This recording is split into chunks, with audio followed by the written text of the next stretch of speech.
In December 2023, the Pentagon released a classified assessment that was later leaked to defense journalists. The document contained a single scenario that military planners considered catastrophic. What happens if rare earth element supplies are cut off for 6 months? The answer wasn't gradual degradation of military readiness. It was complete collapse within 90 days. No new F-35 fighters, no precision-guided munitions, no satellite replacements, no communication system upgrades. The world's most expensive military would be frozen in time, unable to modernize or even maintain current capabilities. The document identified the critical vulnerability. Not mining, not stockpiles, but processing capacity. The United States has rare earth ore. It has mines. What it lacks is the industrial infrastructure to transform raw materials into usable components. And that infrastructure, the chemical plants, the separation facilities, the magnet factories, exists almost entirely in one country. This isn't a story about Greenland, though Greenland plays a role. It's a story about how an entire industry vanished from the Western world while nobody was paying attention, creating a strategic weakness more severe than any military defeat could achieve. In 1985, the United States produced 100% of the rare earth elements consumed globally. American mines supplied American factories, which manufactured components for American and Allied militaries. The supply chain was secure, domestic, and under complete Western control. By 2005, the United States produced less than 3% of global rare earths. China had captured 95% of mining and, more critically, nearly 100% of processing capacity. This wasn't a gradual shift. It was an industrial collapse compressed into 2 decades. What happened? The standard explanation focuses on Chinese labor costs and lacks environmental regulations. These factors mattered, but they miss the real story. China didn't just undercut Western prices. They systematically dismantled Western processing infrastructure by targeting the most expensive, most technically complex, most environmentally problematic part of the supply chain. Rare earth elements don't exist in pure form underground. They're mixed together in ore, chemically bonded to other materials, and extracting individual elements requires a multi-stage process that looks more like advanced chemistry than traditional mining. First, ore is crushed and ground into powder. Then it's roasted with sulfuric acid at high temperatures, dissolving the rare earths while leaving waste rock behind. The resulting liquid, a toxic soup of dissolved metals, goes through solvent extraction, adding chemicals that selectively bind to specific rare earth elements, allowing their separation. This process repeats dozens of times. Each rare earth element requires slightly different chemical treatment. Neodymium and praseodymium are particularly difficult to separate because they're almost chemically identical. The entire operation produces massive quantities of acidic wastewater, low-level radioactive waste, and toxic sludge. In the 1990s, Western countries began enforcing stricter environmental regulations. Processing facilities faced requirements for lined waste ponds, water treatment systems, and long-term monitoring. These requirements added enormous costs, in some cases tripling or quadrupling processing expenses. China, meanwhile, concentrated rare earth processing in Inner Mongolia, particularly around the city of Baotou. Environmental oversight was minimal. Waste disposal was essentially non-existent. Toxic wastewater flowed into unlined ponds that leaked into groundwater. Radioactive tailings were left in open piles. The environmental destruction was catastrophic. Satellite imagery shows vast toxic lakes surrounding processing facilities. But the strategy worked economically. Chinese processed rare earths sold for half the price of American alternatives, sometimes less. Western processors couldn't compete. One by one, they shut down. Mountain Pass Mine in California exemplifies this collapse. Discovered in the 1950s, Mountain Pass became the world's premier rare earth source. During the Cold War, it supplied materials for nuclear weapons, jet engines, and missile systems. At its peak in the 1980s, Mountain Pass produced more rare earths than the rest of the world combined. Then came environmental problems. In the 1990s, radioactive wastewater spilled multiple times, contaminating surrounding desert. California regulators imposed strict requirements and heavy fines. Cleanup costs mounted. Meanwhile, Chinese rare earths flooded global markets at prices Mountain Pass couldn't match while meeting environmental standards. The mine closed in 2002.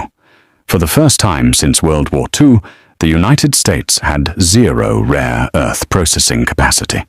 Military planners didn't immediately panic.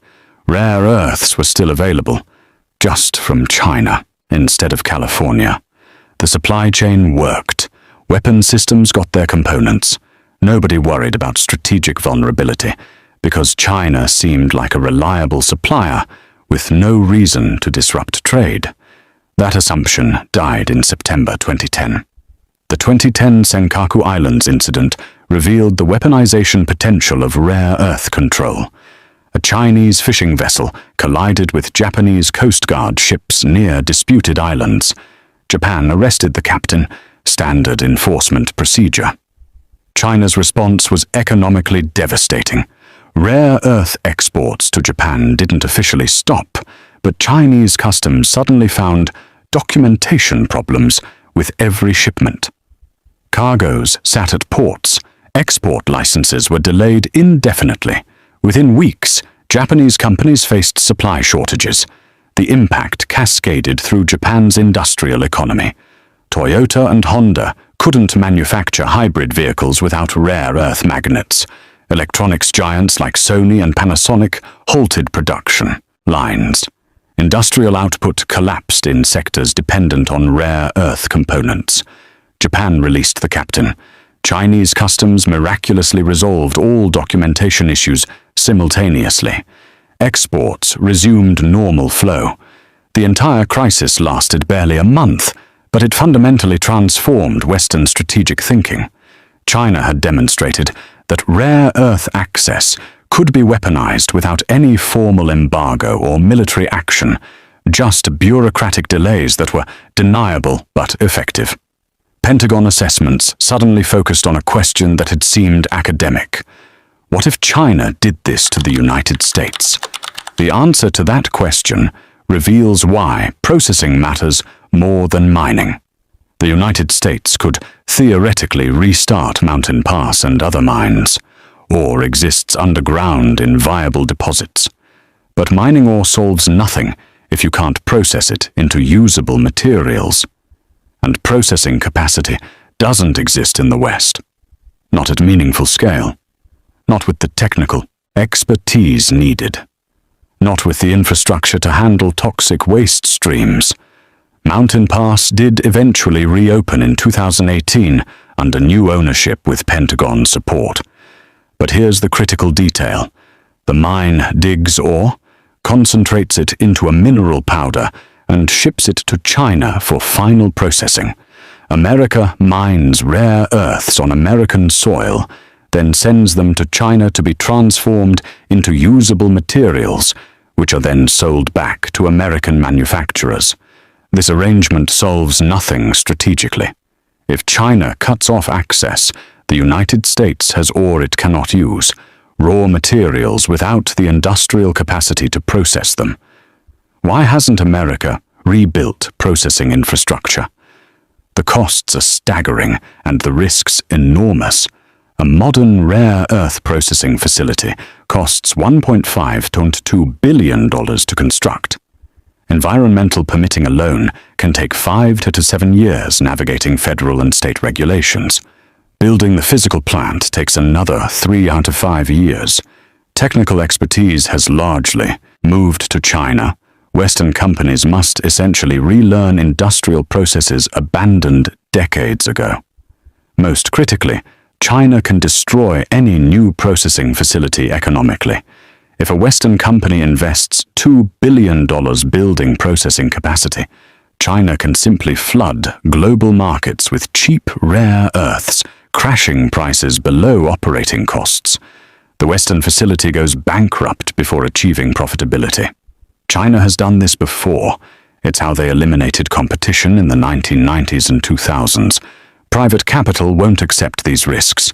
No rational investor will commit billions to an industry where the dominant competitor can deliberately bankrupt them through predatory pricing supported by state subsidies.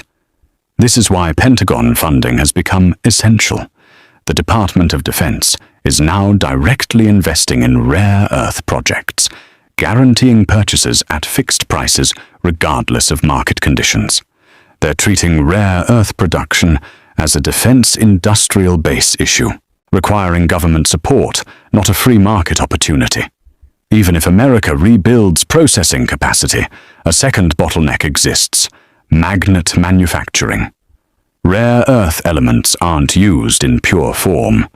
They're alloyed with other materials and manufactured into magnets, which are then installed in motors, generators, and weapons systems. This manufacturing requires specialized equipment, proprietary techniques, and technical expertise that's concentrated in China and Japan. Neodymium iron boron, NdFeB, magnets, the super-strong magnets essential for electric motors and wind turbines, require precise heat treatment, controlled atmosphere processing, and specialized coating techniques.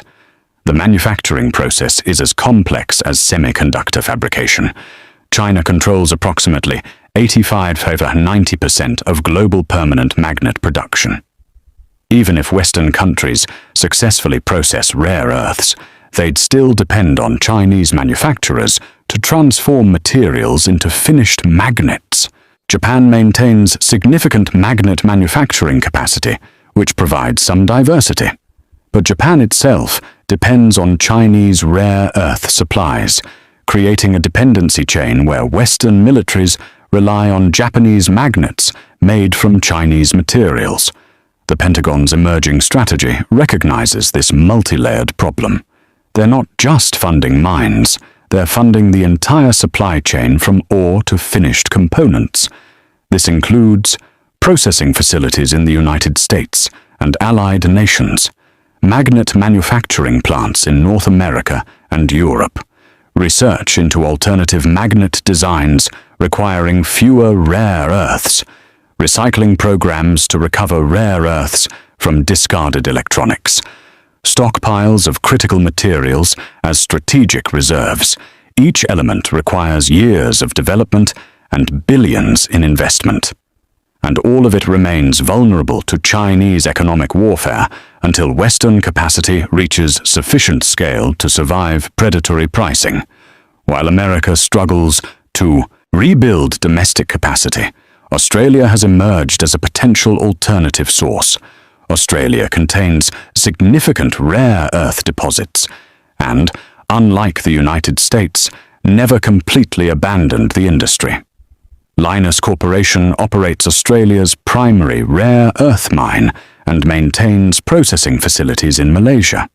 This provides a non-Chinese supply source, though at limited scale compared to Chinese operations.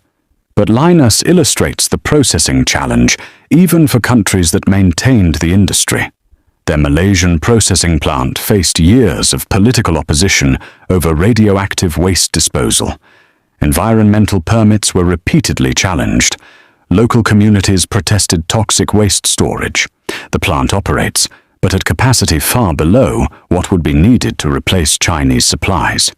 Australia's government is now funding expansion of rare earth processing, particularly for heavy rare earths like dysprosium that are critical for military applications. But building industrial capacity takes time, measured in decades, not years. This brings us to Greenland, which is often presented as the solution to Western rare earth dependency. The reality is more complicated. Greenland does contain massive rare earth deposits, particularly at Kvanefjeld in the island's south. Geological surveys suggest it's one of the world's largest reserves.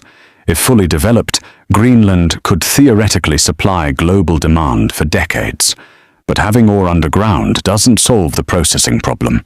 Greenland has no processing infrastructure, no industrial base, and a population of 56,000 with no history of large-scale industrial operations. Even if mining began tomorrow, the ore would require processing somewhere, most likely China, which defeats the strategic purpose. Moreover, Greenland faces unique political complications. The island is self-governing, but remains part of the Kingdom of Denmark. Mineral rights belong to Greenland's government, which must approve any mining operations, and Greenland's population is deeply divided over whether mining should occur at all. The specific problem with Kvanefjeld is uranium.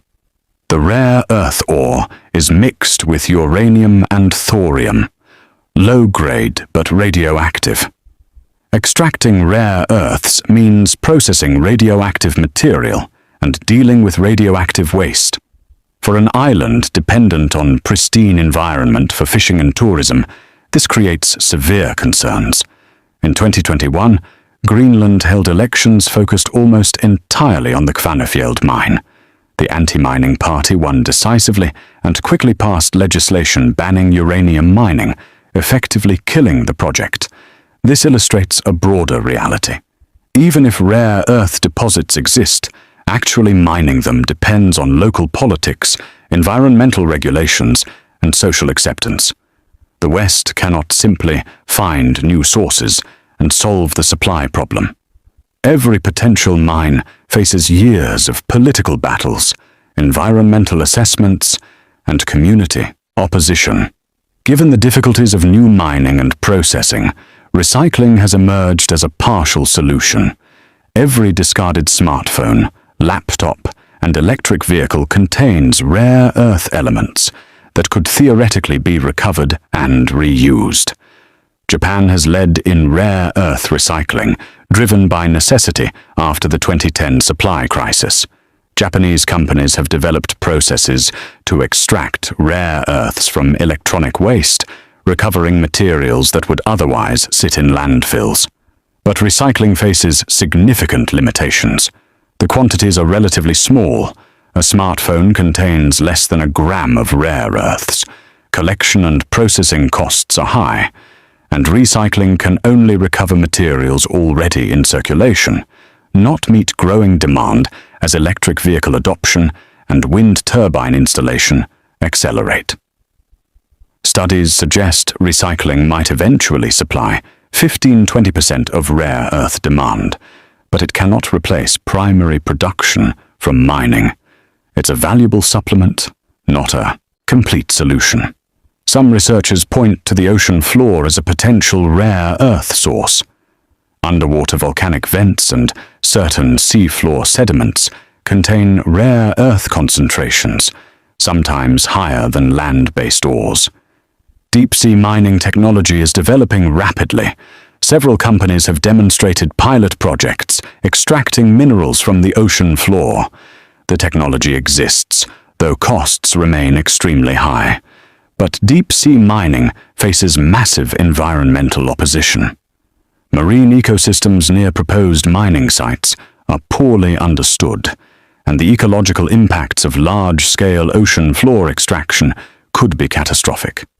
International regulations governing deep-sea mining are still being negotiated, and many nations support moratoriums until environmental impacts are better understood.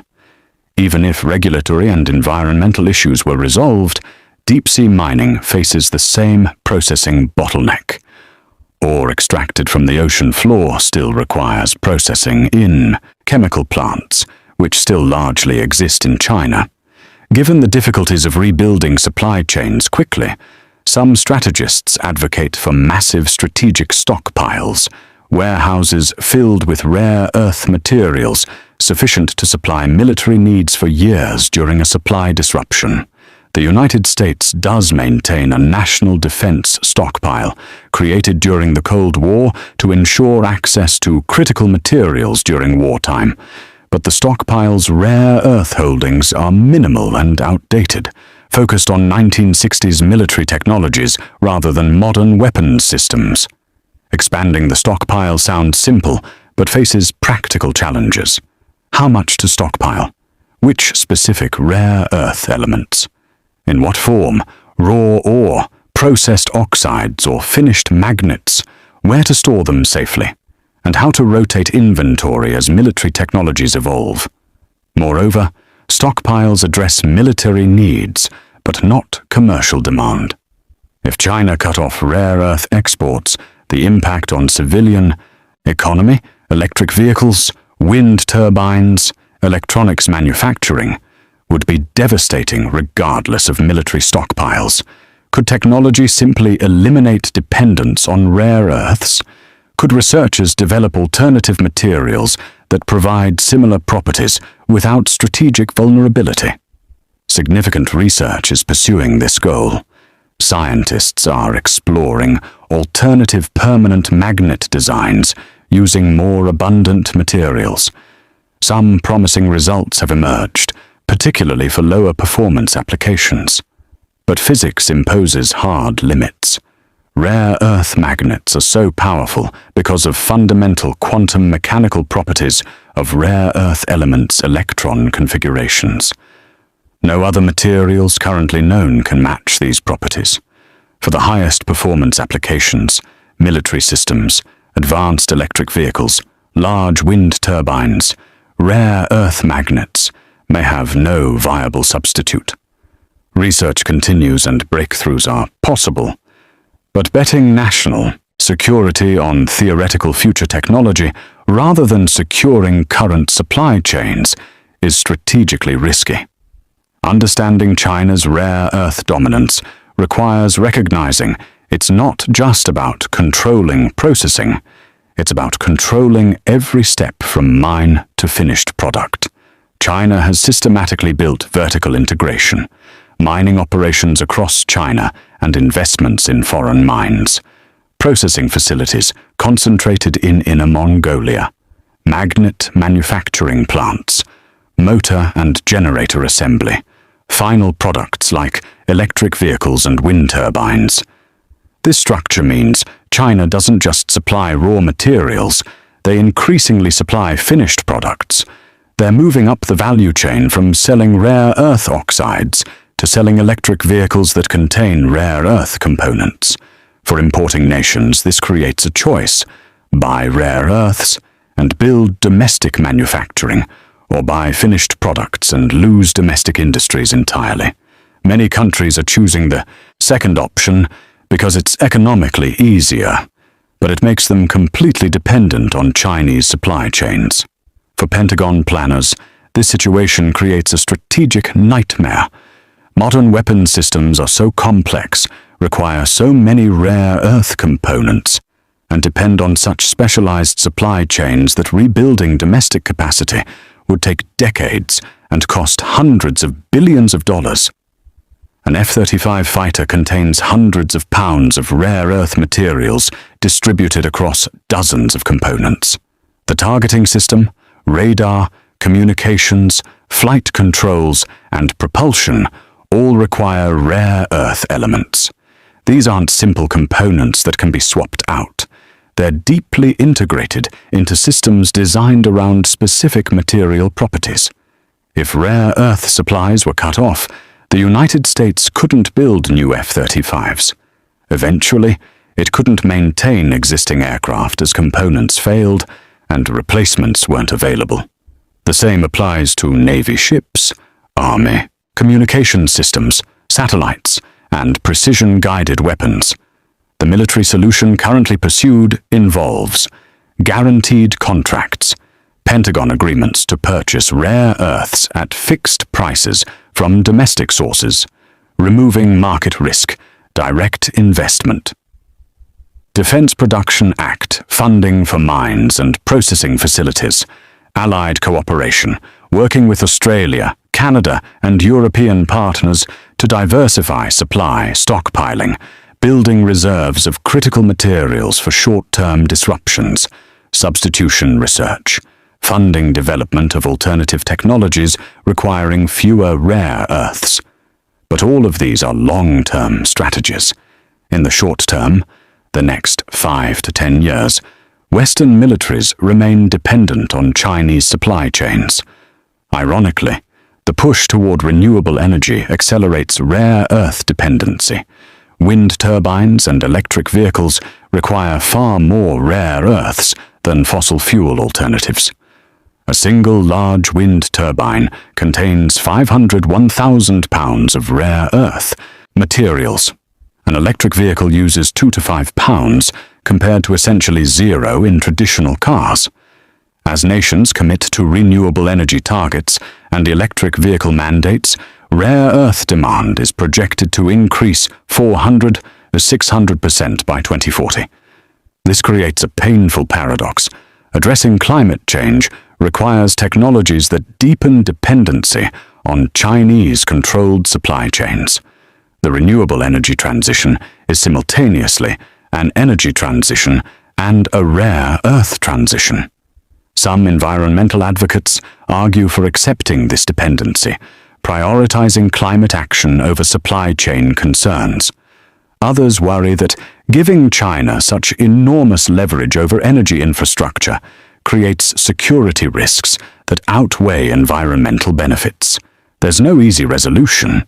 Climate change demands rapid renewable energy deployment, but that deployment creates dependencies that could become weapons in future geopolitical conflicts. Return to that leaked Pentagon assessment from December 2023. The scenario it modeled wasn't hypothetical warfare. It was a trade dispute that escalated to supply chain disruption. In the model, a crisis over Taiwan leads to US sanctions on Chinese technology companies. China retaliates by restricting rare earth exports to the United States and allies. The restriction isn't a total embargo. That would violate WTO rules and create too much international backlash. Instead, it's bureaucratic delays, export licensing complications, and technical difficulties in fulfilling orders. Within 30 days, US defense contractors report component shortages. Weapons production slows. Within 60 days, production lines halt for systems requiring rare earth components. Within 90 days, even maintenance and repair of existing equipment becomes problematic as spare parts deplete.